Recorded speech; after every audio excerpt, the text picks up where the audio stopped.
Yağışın yağmaması quraqlığa gətirir. Şək yoxdur ki, bu böyük bir bəladır. Və indiki zamanda çox insanlar bunu dərk etmir. Və görürsən ki, hərdən yağış yağır və bəzi insanlar şikayətlənirlər, deyinirlər və yoldakı olan vəziyyətləri göstərirlər və s. Halbuki qeyd etmişdi ki, yağış bir rəhmətdir. Allah subhanahu wa ta'ala Şura surəsində 28-ci ayda buyurur ki: "Və huvellezî yunazilul gayse min ba'd ma qanatu və yanşur rahmeteh." Onlar ümidini kəsəndən sonra Allah subhanahu wa ta'ala yağışı endirdi və öz rəhmətini yaydı. Baxın, subhanallah.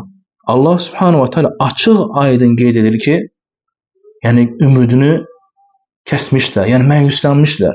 Yəni yağış yağmaması insan dərk eləməlidir, başa düşməlidir ki, onların üzərinə bir müsibət gəlir. Və doğrudan da təfəkkür edən, düşünən insan dərindən fikirləşsin ki, yağış yağmasa bitkilər həlak olacaq. Əkinçilik, heyvanlar, hətta insanlar belə həlak olacaq. Ona görə Allah Resulü sallallahu aleyhi və səlləm dua edərdi ki, Allahümme əğithnə, Allahümme əğithnə, Allahümme əğithnə. Allahım bizə yağış endir, Allahım bizə yağış endir, Allahım bizə yağış endir. Və necə ki, hətta Abu Davudda gəlir, 1176-cı hədisdə, Kənə Rasulullah sallallahu aleyhi və səlləm İzə istəsqa, qal Allahümme əsqi ibadək və bəhaimək və anşur rəhmətək və əhyi bələdəkəl meyyid.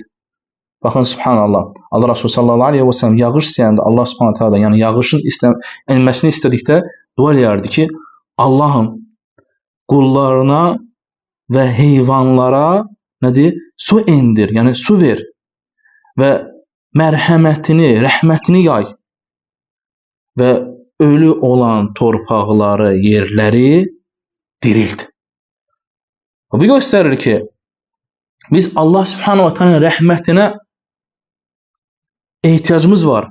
Və biz Allah subhanahu wa ta'ala önündə rəzil olsaq, zəlil olsaq və Allah subhanahu wa ta'ala dua etsək, Allah subhanahu wa ta'ala mütləq yağış endirəcək və necə ki Allah Resulü sallallahu aleyhi və səlləm bu duaları edərdi və mütləq hər birimiz bu şeyləri dərk etməli ki, yağış böyük bir nemətdir ki, hansı ki Allah subhanahu bununla öz rəhmətini və bərəkətini endirir.